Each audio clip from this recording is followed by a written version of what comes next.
Okay, hello everybody. This is Jen from UCR. Many of you know that I also have a child with autism, and many of you know how difficult it is parenting a child with autism when you're stuck in the house with them. So I brought in my good friend Gail, who is an expert and a therapist, to help me through some of my questions, and hopefully those answers will help you as well. So Gail, do you want to introduce yourself?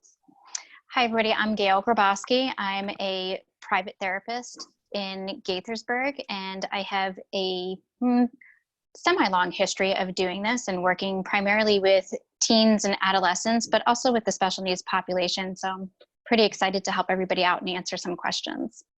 Okay, excellent, Gail.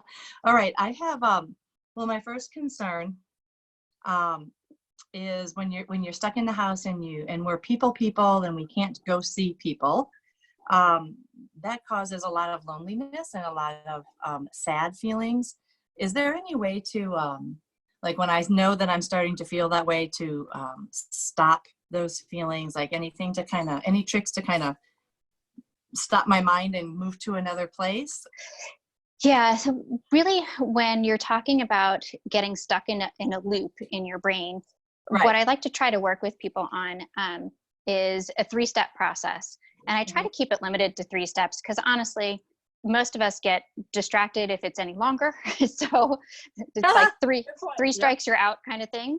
So the first step is really when you're engaging in this more negative type thinking of, oh my gosh, I'm stuck in this forever. This is never going to change.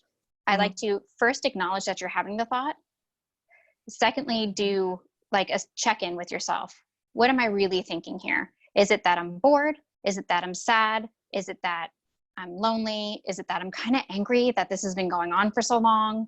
So do that self-check. So first is acknowledge, 2 is a self-check, and 3 is asking yourself the question of what's one thing I can do differently?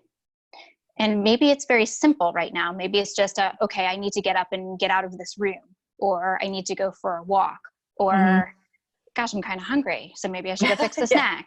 So it's taking the thought and making it an action then too, something that's more measurable that you can see the change with. So it's almost like, is it like finding the root of, like, I spend all my days when Jake is here finding the root of behaviors? Like, is it almost like that? Kind of, but it's more focusing on the thought and the feeling attached to the thought. And then seeing, like I said, where there's the opportunity for some change. Okay. So, and another, I mean, that, of course, there's a lot of big feelings when all of a sudden our kids are back home with us, and especially for this long of a time. And I know many people, myself included, go through many feelings of guilt when we just need to be away from our kid, or just go over there for now, or whatever, just stop talking to me. I said it, I'm guilty. But then I feel so awful, like, oh my gosh, I said such, how could I have these horrible feelings where I just don't like what's happening right now? So, that doesn't feel good. Right. Well, and it's not, and it's a very real part of parenting. And I've always worked with the parents of, children of various ages to view that kind of guilt about having those feelings actually as a sign of being a good and invested parent. So similar to what I just mentioned with the 3 steps, it's, just acknowledge of what's going on here, and just being able to speak out loud to both yourself and your child, regardless of their age or stage. Because, I know some people are dealing with adult children, which is a little bit different than a younger child, but just being like, you know what, I just kind of need a minute right now. I need a break. So I can be a much better parent to you if I get that break. I can try and push through, but then, sometimes that causes me to not feel as in control of what I'm saying or doing as I would be if I took this break. So just giving yourself that permission and speaking that permission out loud to your child goes a long way, because I think it's very beneficial to acknowledge the humanity that we're all experiencing right now in a new and different way, Right. And I guess it's not, I'm going to actually close this now because I'm freezing. I guess it's probably a good thing to admit in front of your child that you're having trouble too, that you're human too. Is there benefit to that? Yeah, what you're doing is you're modeling how you're coping with that by verbalizing it, and that it's okay to have these things. 'Cause a lot of times as parents, we feel like we need to hide these certain aspects from our children, and Right. in a way we do. Of course, we don't want to do anything that's not appropriate. Talk about Right. the history of your marital relationship or things like that, or Right. but when you're talking about feelings and thoughts, it is a good idea to speak that out loud to your child, because it's giving them permission to have the feelings and the thoughts that they're having as well by sharing your own. Right. Right. So it's okay to be anxious and to say that you're feeling nervous because there's no answers right now. Is that okay? Yes. Okay. Yes. And that Okay.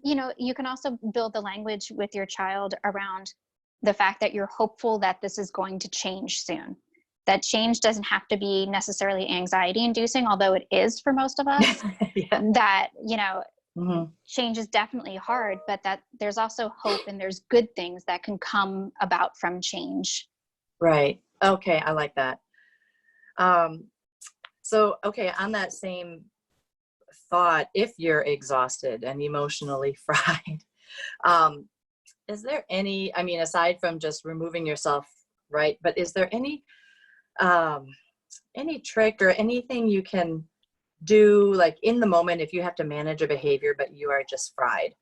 Um, because when I'm tired, my fuse is very short, Sure. and I get angry and frustrated very fast. hmm So, well, not very fast, but faster, right? My Sure. tolerance is not there. So is there anything like a quick, um, I don't know, I think of like deep breathing. I do a lot of breathing. So is there a way to, like, something in the moment where you can just get through, and then, like, any tricks, or is that just all individualized kind of?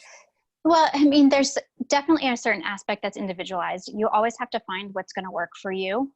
And Mhm. what works for me might be different than what works for you. And what works for you is going to be different than other families and other people. But, Right. the thing that I also try to encourage a lot of my families to do when I work with them, again, regardless of your child's age or stage, Right. um, is doing some joining. Again, because Mhm. you're doing this for yourself, but you're also teaching them these Mhm. skills and strategies as well. So yes, do some deep breathing, do some skip counting, let's Mhm. count by twos for a minute. Before I answer Right. your question, before we handle the situation, let's do this together. And like I said, that could be deep breathing. It could be Mhm. a brief meditation. It could be, Mhm. like I said, counting, or, hey, you know what? Let's not be in this room. Let's go outside and Mhm. go for a little bit of walk, and we can talk about it while we're walking. Um, Mhm. Yeah, I had you to do know, that this morning. Yeah, walking helps. It's really amazing. It's you know what it is? It's the fresh air. And yeah. when we're outside for whatever the reason, and there's a lot of science behind it, and it's honestly Mhm. way too long and boring to get into at this current moment. But Yeah. when we're outside, we tend to breathe differently. So we're actually Mhm. taking deeper breaths. So that's increasing our Interesting. serotonin and our Right. dopamine levels. And by Mhm. the sunlight, we're getting vitamin D. So we're getting all kinds of feel good stuff chemically Right. that Right. actually helps and is very calming for all of us. Yeah, it worked for us this morning. So, um, and then are there any routines that you do, or that you teach other parents to do, like first thing in the morning? Because I've had the feeling, where you don't feel rested, you wake up and you're still tired, and you're still holding on to something that happened yesterday or last week or whatever, and you're just like, oh man, another day. Like, is there any little routine or something to read or something to do, like first thing when you wake up in the morning, to just kind of set your brain into that positive, I can do this kind of mode, I guess? Yeah, so there's a couple of things that I like to, work on in my own family, but also with the other families professionally. Mhm. And it's there's a couple of things. First is making a decision. Today, I want Mhm. my day to be, um, Okay. Mhm. and you can fill in that blank. And Mhm. then you can pair that with some inspirational quotes. You can make a Mhm. morning music playlist, so Yeah. you and your child can pick out some favorite songs to get your body Mhm. moving to, because yeah, Mhm. right now, there's extreme sleep issues going on, and it's Right. causing a Right. lot of vivid dreams, changes Mm-hmm. in mood and motivation. All of that is Mm-hmm. absolutely happening right now. So looking for these little Right. tricks, whether it's a Right. mantra. Mm-hmm. One thing that I personally did with my kids when they were little Mm-hmm. was we did the today I'm going to, and I Right. had that sentence starter on a whiteboard, and we had little pieces of paper with little adjectives and feeling Okay. words. So Mm-hmm. they drew it out of the jar, and that was how we Oh, set okay. up our day. And Okay. Okay. and then, another strategy that I use very frequently, and still again with my children to this day, is I bookend the day. So we start our day with something positive, but then we end our day with a moment of like reflection. Okay. So it just kind of rounds out the day, and it can help you more easily Mm-hmm. set up then the next day. Right. Right. I mean, that kind of, it does remind me when we would do the best part of your day, the hardest part of your day, and how were you brave today? Yep. Those are before bedtime. We kind of, so you're acknowledging the hard part, and then there's still two things to reinforce: bravery, right, and having a good attitude about whatever. Yeah. That is important, because I can't fall asleep with stress. Is stress and uncertainty the reason for all the vivid dreams right now? Yeah, Like, what is the it's the stress, the uncertainty. It's this generalized feeling of chaos right now, and not yeah, being able to make sense of it. And right. it's being reinforced, unfortunately, in various means, through social media, through the actual Right. media, through Mm-hmm.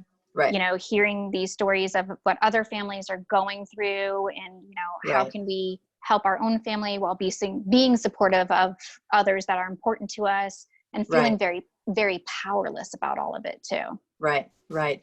Is there a benefit to just not looking at any electronic anything during the day? I mean, Yes. I work on mine, but I can't put on the news anymore. I don't read anything related to this right now. I mean, I catch it in the morning, a quick headline, but then my body can't take it. So is that similar Yeah, to? that's actually the number one recommendation people in the mental health field are receiving from even like the WHO and places like Oh, that, great. is Oh, good. trying to take some time.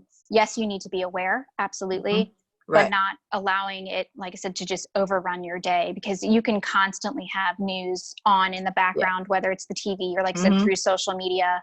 Mm-hmm. My oldest son, he's a news junkie. He wants to go into politics. So I Oh, had to wow. tell him, yeah, he gets the live updates on his phone, and it is constant. So I had to Yes. tell him to turn Yes. off those notifications. So, again, most of us are Right. conducting a lot of our lives online right now. So even just doing something simple like that for yourself, just for the time being, turn off the notifications. Right. So Right. you're not flooded with it all the time. Right. Right.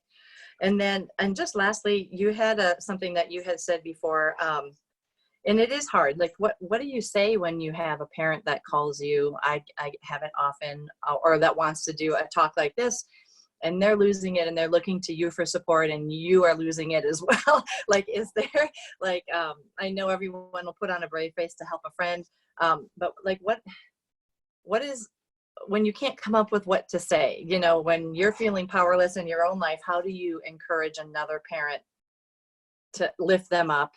And that, is it just acknowledging that we're all the same at this point, or? Yeah. So, I think an important piece about that is just the validation aspect of it. Okay. Yes, this is really hard right now. And just Right. doing that level of joining with somebody, it Mm, still helps you have mhm. a healthy boundary around it. Because, when Right. it's somebody that we care very deeply about and is special to us, and, is very Hmm. helpful, we want to fix it. We want to take it on. Yes. Yes. But the Yep. reality is right now, quite frankly, none of us have space to take on anybody else's stuff, which is Right. Exactly. okay. That Hmm. doesn't make you a bad friend, a bad mom, a Hmm. bad spouse, or anything like that. Right. So by validating, you're like, I hear what you're saying. It's not Hmm. an agreement or a disagreement with their experience. It's Right. just I hear you. Hmm. This is really hard right now. Hmm. And just allowing them to talk, but still having that healthy boundary for yourself where you're not taking it on. I think that's really, really important right now for us. It is hard. And and I do struggle with that because I do like to fix. I'm a fixer. I like to, it's hard to not want to help someone that is suffering, So, that's a hard thing to set that boundary. Yeah, that's a good point. Now, do you have anything else that I have not covered in my little list of questions here that you think would be important to parents, or that you've heard parents ask you that many are afraid to ask, or, anything?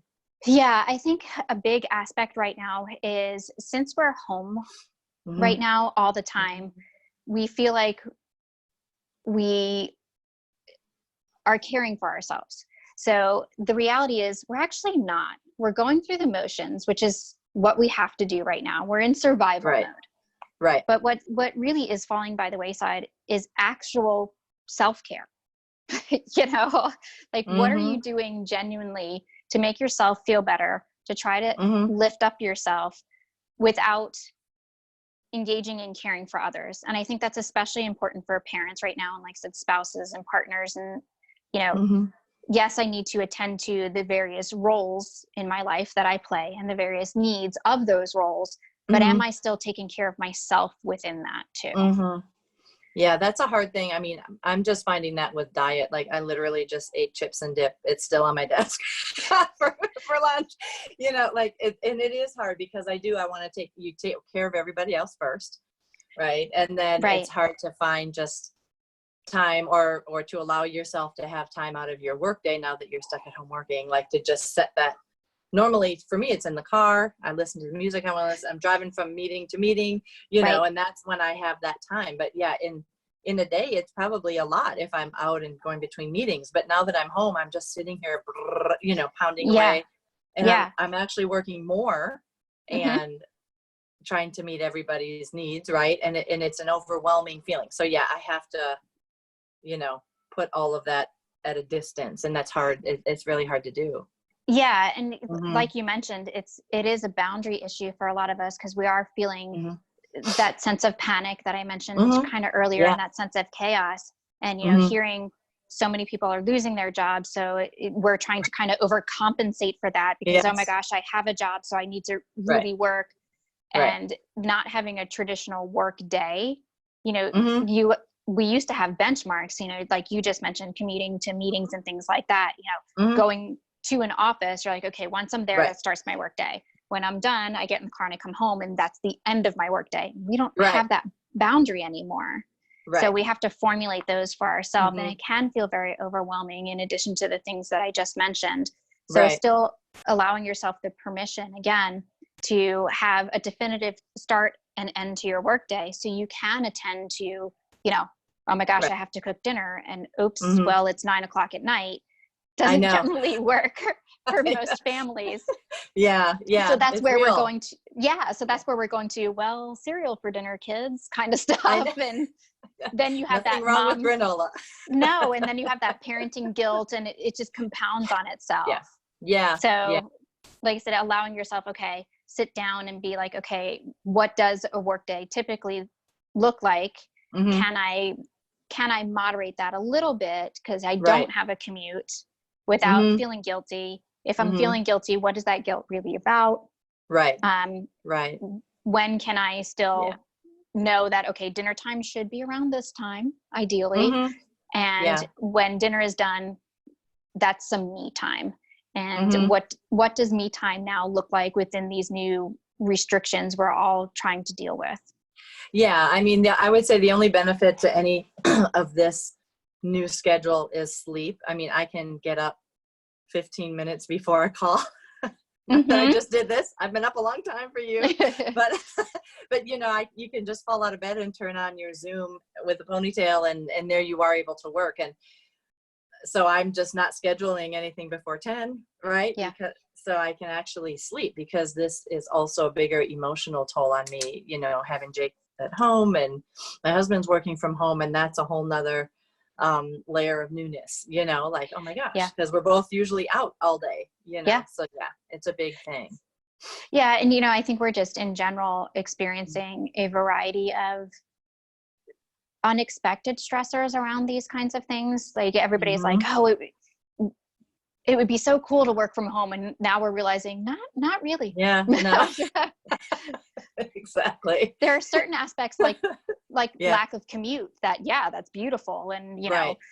I would love to show you all what the bottom half of me looks like, but I won't embarrass myself in that way. And, you know, all of those things are, yes, definitely beneficial, but we're Right. also feeling the additional wear and tear of that. And like I Right. said, how to balance that and how to deal with the parental guilt that comes along with, you know, Mhm. I've been on the phone all day and I have essentially ignored my children, and what are they Right. doing? And, you know, feeling Yeah, that kind of pressure. screen time is screen time right now, and it's getting through the day, and that's okay too for right now. You know, that's, Yeah. people are really feeling a lot of guilt. I have a lot of friends that are feeling so much guilt about, you know, how many hours the kids are playing on their devices and that kind of thing, Mm-hmm. but it's survival mode right now, and Absolutely. I keep telling everybody it's okay. You know, it, just get through this, just survive it, you know. Right. And, you know, there's going to be, ideally, Mhm. plenty of time on the other side to kind of back off of that stuff again and Right. get into, you know, okay, less screen Mhm. time. And, you know, honestly, in regards to the screen time, I'm experiencing it in my own house. I was Mhm. really upset at first because, you know, Mhm. I'm one of those parents that worked really Right. hard on, you know, nope, And not you me have too. Yep. you have to do X, Y, and Z prior to your 6 hour Right. stint of gaming. Um, Right. and I really had to allow myself the parental Mhm. permission to let that go. And Right. what I have noticed is now that we're into week something of this, Mhm. I don't know. See, I'm losing track of time too, just like most Oh, of us are. yes. Yes, yes. Um, there's been this kind of natural evolution of that, and like my teenagers are going outside voluntarily. It's beautiful. Oh, So that is yeah, we're kind of going back to basics. So that is good. You know, mhm. simplicity is good. That's my line. Like, the more simple, the better. Yeah, So, yeah, that's, and just don't pile on too much stuff, because right now we're all at that tipping point. yeah, absolutely. So So, it's a don't take relinquishing, on too much. right, and it's Mhm. relinquishing some of that control that we felt various pressures, whether they were our own or societal, to Right. implement before, and just being like, you know what, like I need to do whatever's going to work for me and my family right now, and that, bottom line, that's it. And I'll deal Right. with the Right. fallout from it if and when that should occur. Right. Right. But you'll all get through this in one piece, and that's Yeah, what you got to remember. So, all right. yeah, Excellent. absolutely. Excellent. Okay. Thank you. I'm going to stop recording, but I'm going to keep you here. Okay. So let's Okay. see if I can figure this out. Okay. I can't figure it out. Hold on. Stop. That didn't, that didn't do it. Here we go. Okay. If yes, you will get a notification.